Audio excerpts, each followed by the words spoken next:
Saya Janusa Sartre, bagian dari tim pengabdian kepada masyarakat Kalijanda yang bertempat di Kabupaten Lampung Selatan, tepatnya di Desa Kalijanda.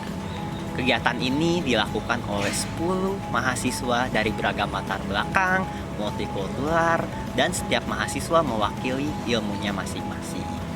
Pengabdian ini meliputi sosialisasi kepada masyarakat, khususnya generasi muda, agar tersadar atas pentingnya tradisi kuliner yang diturunkan secara generasional. Kemudian kami juga melakukan demonstrasi atas penyajian seruit dengan tujuan agar masyarakat kembali teringat dan tersadar atas tradisi lisan kuliner seruit dapat dilestarikan, dipelihara, dan menjadi instrumen pengikat identitas di masyarakat setempat. Lebih dari itu, kami juga melakukan observasi dan wawancara kepada narasumber untuk menggali dan mengetahui lebih lanjut perihal makna dan nilai-nilai kultural perihal masyarakat dan seruit. Sambal seruit ya. Kalau seruit ini, ngomongin seruit ini udah pasti khasnya orang Lampung. Jadi sebenarnya setiap Lampung, dan Lampung kan beda-beda ya, Lampung Menggala, Lampung Pesisir. Kalau setiap di daerah Lampung itu punya khas seruit masing-masing. Kalau di Lampung Selatan ini, seruitnya biasa disebut dengan tohos. Nah, artinya tohos ini kan asam tapi nikmat, asam-asam pedes gitu. Jadi dari seruit ini awalnya itu sebenarnya karena makanan di sini kebanyakan olahan ikan ya. Jadi gimana ceritanya supaya ikan itu dapat dimakan dengan nikmat dan dengan segar, tidak ada rasa amis, maka itu sebenarnya turun-temurun dari nenek moyang menciptakanlah seruit itu untuk dimakan bersama dengan ikan bakar. Seperti itu aja sih. Dalam seruit itu bahan-bahannya banyak ditemukan ya, gampang banget. Sebenarnya bahan-bahan yang dibutuhin yaitu cabai merah besar, kemudian cabai rawit yang kecil-kecil itu, terus bawang merah, dan juga tomat rampai, tomat yang kecil-kecil. Dan itu garam, itu aja. Jadi kalau bahan utamanya itu menggunakan Cabai sama bawang. Oke. Proses pembuatannya cukup dengan ulek mengulek saja. Ulek mengulek tradisional ya. Jadi kalau sekarang modern kan biasanya semua serba blender. Tapi jangan, karena justru kekhasan dari seruit ini adalah bumbunya yang tidak terlalu halus. Maka dari itu harus diulek secara manual menggunakan batu. Pertama cabenya dulu diulek, kemudian setelah cabenya sudah cukup halus baru ditambahkan bawang merah. Kemudian setelah selesai baru ditambahkan tomat rampai. Kemudian setelah dicicipi rasanya sudah pas, ditambah air sedikit dan dilumuri daun jeruk limau, jeruk nipis, dan terakhir ditaburi kemangi. Sejauh ini makanan seruit ini adalah hidangan yang paling mudah untuk disajikan. Jadi kayaknya nggak ada tuh ketika memang kita lagi tiba-tiba kumpul keluarga bareng terus agak repot bikinnya, sama sekali enggak. Memang ini makanan yang memang praktis untuk disajikan. Karena untuk memodifikasi makanan itu kan kalau sekarang memang lagi hits ya. Tapi kalau saran saya sih, karena seruit ini memang benar-benar kan teksturnya itu yang dijaga. Karena memang ada tekstur dari tomatnya, kemudian cabenya juga tidak terlalu halus. Maka saran saya jangan di blender. Karena kalau di blender kan akan lebih kental ya kuahnya, jadi sehingga rasanya akan lebih tidak terlalu segar. Kemudian untuk pasangan cocoknya memang ikan, karena memang balik lagi di Lampung Selatan ini memang makanan khas yang paling sering kita jumpai itu nggak jauh dari ikan.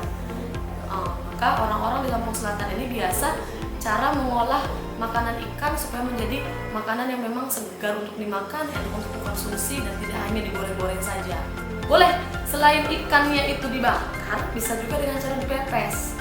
Gitu. Ikan dipepes, kemudian nanti dikukus. Setelah matang nanti dibuka dari daun pisangnya itu, disiram dengan seruit. Itu nggak kalah enaknya juga. Berarti ikannya itu yang sistemnya itu tidak full goreng gitu ya, nggak harus dibakar. Iya. Jadi kalau kita nemu ikan, kalau tadi kan biasanya kita pakai ikan yang agak besar ya.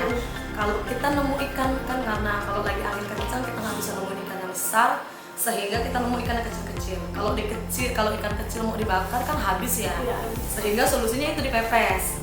Kalau dipepes dia daging yang tertutup dan memang rasanya juga sama, dicampur dengan kuah seruit lebih enak. Acara yang sering banget pakai seruit itu adalah pada saat kita biasanya kumpul keluarga besar atau lagi baba atau bacakan ya kalau kita ya. Baba itu kan makan bersama. Itu biasanya menu dengan seruit itu nggak pernah ketinggalan. Ikan bakar dan sambal seruit. Ketika kita makan bersama, ketika kita sudah melaksanakan makan bersama ini disebut bebacakan. Makan bersama, nikmati bersama, ini adalah seruit. Seruit ya. S-E-K-H-U-I-T. Seruit. Seruit.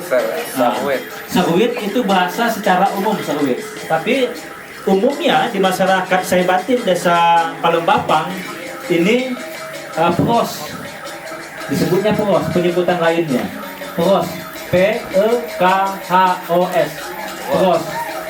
Pros ini dicampur, tadi sudah dijelaskan mungkin sama ibu ya, cara pembuatannya. Ada hal khususnya yang utama pas pembuatan pros ini adalah medira. Medira itu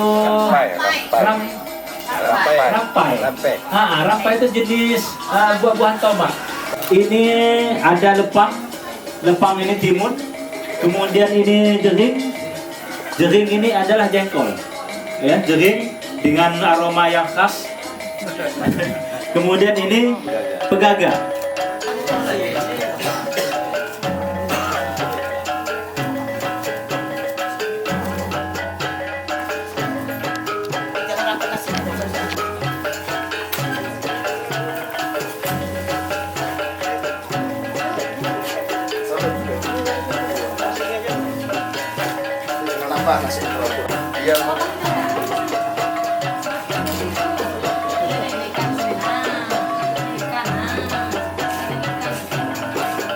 Ditaruhnya di piringnya aja. Saya gue Pak. Ada akan cepahin nama cukur, kemudian iwa-iwa dan makuwa sepiring. Pokos nih. Pokos ini dan makuwa. Iwa.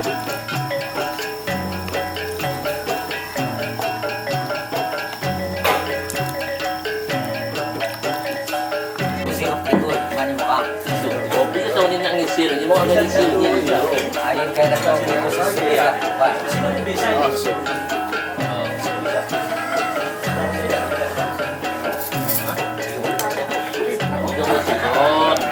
Ini saya senasib dulu saya tiga saya.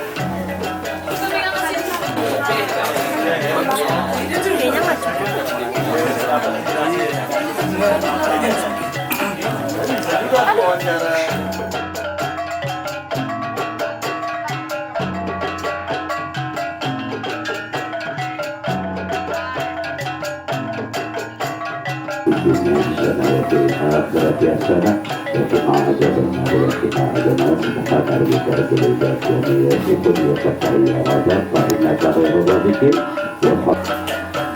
Kasih musik dulu sini makan ya. Kasih musik lampu. Ayo ibu, makan semua ayo.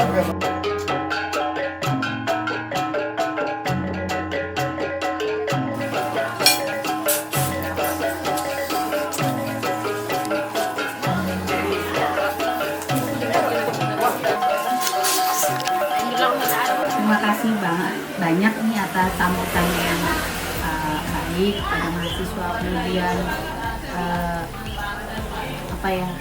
memberi kesempatan juga buat mahasiswa belajar tentang budaya ya. Ini ada tentang makanan dan tentang budaya kias ya. Ini mungkin memang salah satu yang kenapa kok juga saya setujui nih program seperti ini juga karena ini terkait budaya. Jadi supaya ini Pengmas itu tidak cuma hanya lingkungan tapi juga budaya gitu, karena Pengmas yang terkait budaya itu belum banyak. Maksudnya mahasiswa banyak kan mungkin lingkungan gitu, nah tapi atau pendidikan. Ini kemarin ada beberapa kelompok yang mengajukan topik-topik terkait budaya. Ini kami mencoba mendukung juga ya, karena budaya ini kan sebenarnya memang jangan sampai lah kita itu terlepas dengan budaya kita ya. Di mahasiswa ini juga jangan sampai nanti ini sampai kegiatan ini aja, nanti sampai sana lupa lagi. Ya, karena sebenarnya dengan kegiatan budaya seperti ini kan juga ekonomi juga bisa jalan gitu ya. Jadi budaya lokal juga bisa jalan gitu. Nanti juga pemberdayaan masyarakat juga bisa jalan gitu. Jadi tidak cuma sekedar budaya saja, tapi juga ke sektor-sektor lain, itu juga bisa lebih baik.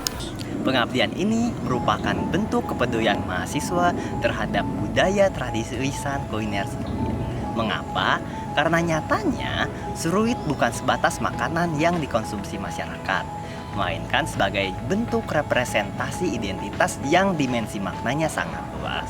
Oleh karena itu, pengabdian ini diharapkan dapat menjadi medium dalam pembangunan dan pengembangan tradisi lisan kuliner Seruit di masyarakat.